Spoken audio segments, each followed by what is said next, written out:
यह है मुख। अब मुख से क्या होता है, खाना को हम लोग यहीं से ग्रहण करते हैं। कोई भोजन को हम लोग कहाँ से ग्रहण करते हैं? मुख से। दांत वो भोजन को क्या करता है, चबाता है। Yes sir. मतलब जो भोजन का जो पाचन दांत से ही स्टार्ट हो जाता है, मुंह से, ठीक है। Yes sir. अब यहाँ पे मुख गुहा में ना लार ग्रंथियां पाई जाती है। क्या पाई जाती है? लार ग्रंथियां।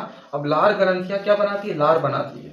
अब भोजन लार से मिक्स होते हुए कहाँ पे वो चली जाती है? ग्रसनी में जाती है। Yes sir. ग्रसनी मुख का वो भाग है जहाँ पे भोजन जाने के बाद वो फिसलकर पूरा ग्रसिका में पहुंच जाती है। फिसलने के बाद वो कहाँ पे चली जाती है? फूड पाइप में, जिसको ओसोफेगस बोलेंगे, जिसको हिंदी में ग्रसिका बोलते हैं, वो यहाँ पे चली जाती है। चले जाने के बाद वो भोजन अमाशय में प्रवेश करती है। Yes sir. अमाशय में प्रवेश करने के बाद सुनो, अमाशय में कुछ समय तक वो भोजन रुकती है। रुकने के बाद अमाशय में एक एसिड पाया जाता है, HCl, हाइड्रोक्लोरिक एसिड। वो सारे एंजाइम पाया जाता है जिसमें वो भोजन को क्या कर देता है, पूरा मिक्स होकर वहीं से पचाना स्टार्ट कर देता है, ठीक है। और सबसे पहले प्रोटीन का पाचन कहाँ से होता है? अमाशय से होता है। सबसे पहले प्रोटीन का पाचन कहाँ पे होता है?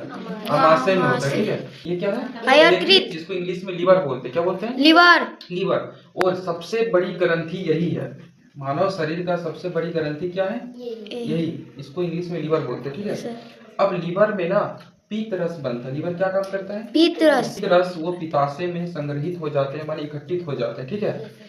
अब पीत क्या काम करता है? पीत रस जो होता है ना, जो फैट होता है, जो बसा होता है, उसको ना खंडित करते हैं। खंडित माने टुकड़े टुकड़ों में उसको क्या कर देते हैं? बसा को तोड़ देते हैं, ठीक है।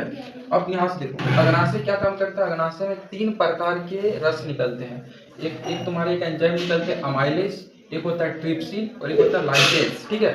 अमाशय जो अमाइलेज जो काम करता है कार्बोहाइड्रेट को पचाता है, और ट्रिप्सिन प्रोटीन को टुकड़ों में डिवाइड करता है, और लाइपेज क्या करता है? वसा को टुकड़ों में बांटता है, ठीक है। बहुत सारे टुकड़ों में वसा को तोड़ देता है। अब भोजन क्या होता है? अमाशय के बाद वो कहाँ में प्रवेश करता है? ग्रहणी में। ग्रहणी छोटी आंत का सबसे पहला द्वार होता है। छोटी आंत का सबसे पहला भाग, छोटी आंत मतलब यहीं से स्टार्ट हो जाता है, ग्रहणी से। अब भोजन ग्रहणी से वो कहाँ पे जाता है? छोटी आंत में प्रवेश करता है। अब छोटी आंत क्या होता है कि यहीं पे सारा भोजन का जितना भी प्रोटीन, वसा, स्टार्च, ग्लूकोज, विटामिन, सब यहाँ से वो जितना भी पोषक तत्व होते हैं ना, वो रक्त में अवशोषित हो जाते हैं। रक्त क्या कर लेते हैं? उसको अवशोषित कर लेते हैं, और वो रक्त पूरा शरीर में हर एक कोशिका तक ले जाते हैं, पूरा पोषक तत्व को। और पोषक तत्व सारा कोशिका को मिलने के बाद उसको एनर्जी मिल जाता है, और उसको एनर्जी मतलब समझ लो ऊर्जा मिलने के बाद वो अपना काम करते हैं।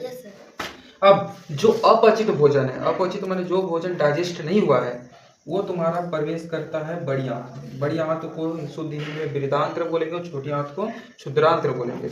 और बड़ी आंत यानी लार्ज इंटेस्टाइन, यहाँ पे घुसने के बाद वो क्या होता है? सारा पानी को अवशोषित कर लेते हैं। बड़ी आंत क्या करते हैं? सारा पानी को अवशोषित कर लेते हैं।